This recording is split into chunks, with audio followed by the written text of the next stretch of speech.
1885. An age of emerging opulence for Europe is dawning as science and industry draw her population centers towards a new and promising century. But in the untamed forests of the East lurk monsters that hunger for violence as they gorge themselves on terror and innocent blood. One man can be counted on to fight back the creatures of the night, and his name is Magoosh Medrek, Vampire Hunter.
Her screams pierced the still air of midnight, ripping the silken darkness into ragged ribbons of agony and wailing pain, slowly trailing off into the incoherent ramblings of shock and disassociation as exsanguination gathered her into pallid, loving arms and carried her away from her mangled body, never to be seen again. An uneasy silence flooded the woods, pooling about the shadowy, twisted trees, heavy with anticipation. Then, as the clouds parted, bathing the Stygian forest in pale moonlight, a blasting howl arose from the dark, a soul-wrenching, guttural shriek that roared primal hunger and raging violence. It was a deep crimson sound which hung in the air in open defiance of all the natural order of the world, and tragically, it did not fall upon deaf ears. The hours after sunset found them huddled behind barricaded doors and in hiding in fearful haylofts, armed with what tired weapons they could scavenge during the feeble daylight that marked the brief periods of weary respite from what had become the killing moon. The nights, never peaceful to begin with, not in this part of the world, had morphed into a seemingly endless progression of horror and loss, death and poisonous suspicion. And it was in that palpable state of terror and exhaustion that they now suffered. It would have been so much easier had they all been able to deny what had been happening in their little village, had the sparse community been able to pretend that all those victims had merely gotten lost in the woods, which none of them would do, or gone to see a wayward family member in another village, which none of them had. Or even had the villagers been able to delude themselves into believing that all those little girls were simply disappearing night after night without a concrete reason, an occurrence that the more spiritual among them could chalk up to God's inscrutable plan. Had this been the case, the people of that dying town would have been able to live with themselves. Alas, as it stood, a noxious cloud of shame hung over everyone, shame and crushing guilt at the knowledge that every night everyone heard the screams and death throes emanating from the forest, and not even one among them did anything about it. Every night they all heard the howling and often the savage carnage, and every man and woman died a little more inside as their cowardice executed another one of the village's young daughters. Then dawn would come, and that was almost worse than midnight, because as the sorrowful sun rose, there was just enough illumination for weary eyes to see reluctant reflections in the cracked looking-glasses, and no one could meet their own gaze. There had been 12 victims in less than a month. 12 tiny graves stood upon the lonely hill which no one could bear to look upon, though the gentle rise beckoned the eye from all corners of the village. The oppressive dread of that place was palpable, because compounding the fear of what was lurking out in the woods was a complete lack of understanding regarding the how of the situation. No one knew how those girls had been taken.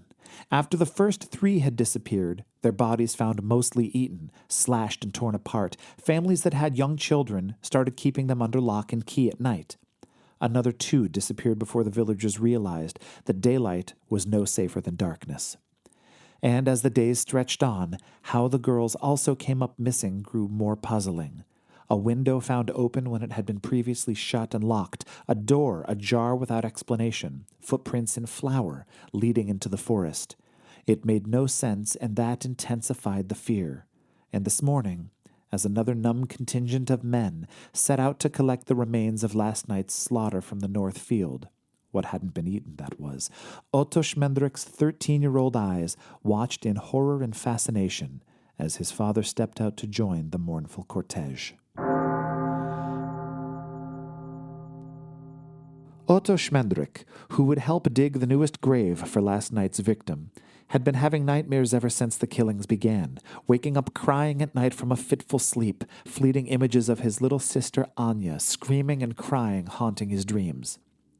There were not many girls left in the village, and while he had been relieved each morning to find that she still was in her bed, every sunrise brought with it a sick anticipation that infected his relief. He watched his father trudge along the muddy ruts of the road with the other downtrodden men, each terrified that his daughter would be next. Those that had a daughter left alive, that is. Otto Schmendrick watched the men until they were lost from view, the forest swallowing the procession into its foggy depths. He sighed, deeply upset, and checked that the door to their small cottage was locked and secure with his sister within. "I'll be back soon," he whispered to the door, trying to keep his voice low. "Don't open the door for anyone." Then he spun on his heel and started toward the gate, paused, turned back, and whispered in an even quieter voice, "I love you." The boy then turned his back on the small house, exited the gate, and began another unwelcome trek to the hungry cemetery.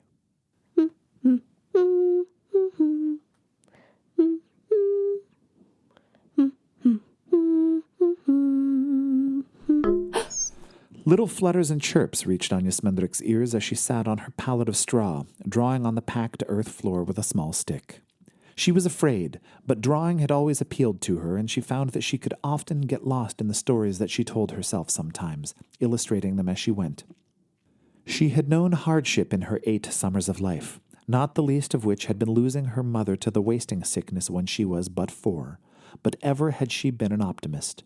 She didn't remember a lot about her mother, but she did remember drawing together and feeling content in creating her own world one line at a time. Anya looked up from the whorls and swirls to see a little cloud of ashes and blue feathers, soot and labored flapping, hopping along in front of the hearth. It was a tiny bluebird. Anya's heart immediately leapt in her chest, and she carefully set down her makeshift stylus.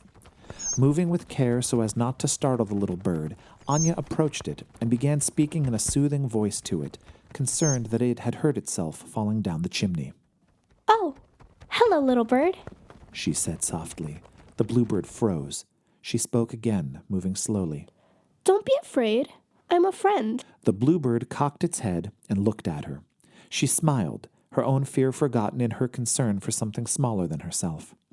The bluebird didn't look injured, just flustered and dirty, like its dignity had been hurt. She extended her hand, and to her surprise, the bluebird immediately flew to her and alighted on her outstretched finger. Anya Schmendrick knew that bluebirds were lucky and considered a good omen. She very gently rubbed the back of her index finger over the ashy feathers, cleaning away the soot. "There, that's better," she cooed. Another small cloud of ash puffed into the air as another bluebird fell out of the chimney. This one, identical to the first one, shook itself up and presented itself in a proud stance, almost defiant in its avian bravado. Anya Schmendrick looked at it and smiled, affected by the second bluebird's bravery. "Well," she said to the bird on her finger, "it looks like you brought a friend. Would you introduce me, please?" To her delight, the bird on her finger chirped happily, and the newcomer cocked its head as if listening. Hardly believing what she was seeing, Anya extended her other hand and made a clucking sound with her tongue. The new arrival flew to the girl and landed on her other hand, where he strutted about, making the girl laugh and smile. Aw, you're such a handsome bird. We shall have to give you a name worthy of such a princely bird as you. 2 more bluebirds landed on the hearth, covered in ash and looking slightly dazed. They looked around briefly and then flew to the girl, landing on her shoulders and started chirping pleasantly, hopping back and forth. Anya Schmendrick tried to smile and greet them, but just as she opened her mouth to speak, one of the little bluebirds tugged on a strand of hair with its little beak. Ouch! It didn't hurt exactly, but it was surprising, and she suddenly didn't like having the birds on her. A small tickle of unease had begun to worm its way into her mind. Before she could get up and open the door to shoo the birds out, there was another succession of visitors down the chimney, this time a half dozen. 6 bluebirds crashed into the hearth, creating a small cloud of ash, and they immediately began chirping. Once they had righted themselves and saw the girl, they all flew to her, landing on her arms and in her hair, all pulling at her with their tiny feet and beaks, chirping loudly, a piccolo cacophony of rising panic. Anya Schmendrick jumped up from her spot near the fireplace and began to swat at the little bluebirds, trying to get them off of her, but they would simply dart out of the way and immediately land again, pulling her hair. The girl flailed about, and as she completed a frantic circuit of the room, she suddenly heard a loud pop. She turned her head and saw the fireplace explode with bluebirds as they began to pour out of the chimney, flooding into the room with the frenzied fluttering of wings. The sound was like a tornado in a library, thousands of dry pages flapping about and being ripped from their binding, all combining to create a low and evil hum. Hundreds of birds filled the room, obscuring her vision, driving and swooping and shitting all over the house. Then, as if on command, they all alighted on the poor girl's body, seizing her with their talons, grabbing a hold of any available surface. Anya Schmendrick opened her mouth as if to scream, but a bird immediately flew into it and seized her tongue with its rough feet, the taste of warm feathers and ash filling her nose and throat. Panic flooded her synapses, and she had to concentrate to keep breathing through her nose. The room stank like an old campfire mixed with the arid, pungent scent of feathers and bird droppings. To Anya's horror, she felt herself being lifted off the ground. Struggle as she might, the birds engulfed her and slowly began to move her towards the fireplace. She absently turned her head, and through the cloud of little bodies, she caught a glimpse of herself in the looking glass on the wall and gasped, her eyes widening in shock. She saw herself covered with crows, their black bodies swarming all over her like smoke, a violent melee of cawing and frenetic movement. As she looked down at her arms, she no longer saw the tiny bluebirds, but large black crows, their eyes red and menacing. The cloud of crows found the hearth, and Anya Schmendrick felt herself graze the ground momentarily, still weightless, and then she felt pressure on her shoulders and realized that they were trying to pull her up the chimney. She tried to scream again, but the bird in her mouth clamped down on her tongue with its talons and pecked at her lips, causing her to almost retch. She closed her eyes and focused on her breathing. Surely she couldn't fit up the chimney, but sure enough, a moment later, she felt herself being compacted and dragged up by her hair. It was painful, but not terribly so. She was more aware of pressure than hurt, but to her horrified dismay, she realized that she could hear the bones of the crows around her crunching and cracking as they were crushed in between her and the walls of the stone throat of the chimney, their ravenous cawing echoing in her ears. Their cries had an almost human rasp to it, and she could almost hear a single word being cawed over and over again. She felt the breath being pressed out of her, and the pain increased as the birds had their angular bodies ground into her, beaks jabbing into her ribs, talons raking past her cheeks, digging channels into her skin. Then, just as she was about to lose consciousness from complete sensory overload, they were out, and she felt the cold morning air on her skin. She drew in a deep breath through her nose, not wanting to inhale the bird in her mouth and get it stuck. The full weight of her body now pulled against her hairline, and it was uncomfortable, but as she looked down, her blood ran cold. She had climbed a tree once on a dare from her brother. She had frozen in fear before reaching the proposed branch and winning the dare, terrified of falling. She had gone almost comatose, and it had taken her brother an hour to talk her down, but never had she been this high up, and she did not like the sensation. It was dizzying. Upon seeing the view below her with the ground falling away from her at a rapid pace, black spots swam across her vision, and Anya Schmendrick did indeed pass out from fright. Her face went slack, and the crow that had lodged itself therein fell out of her mouth as it dropped open, but it took to wing and clamped onto her head, adding lift to what was now nothing more than dead weight. The crows swarmed around their prey, and no one saw them fly her out and over the evil west woods, bringing her to her doom. No one, except for her brother, who had forgotten his spade and turned back from the cemetery, now frozen in his stride and aghast at what his eyes had just witnessed, more afraid than he had ever been in his entire life. Magoosh Medrek, The Killing Moon was conceived, written, performed, and produced by me, Sasha Mereu. Entschuldigen Sie bitte, but what's the name of the show? Oh, hey, Magoosh. This season is called Magoosh Medrek, The Killing Moon. I'm sorry, come again?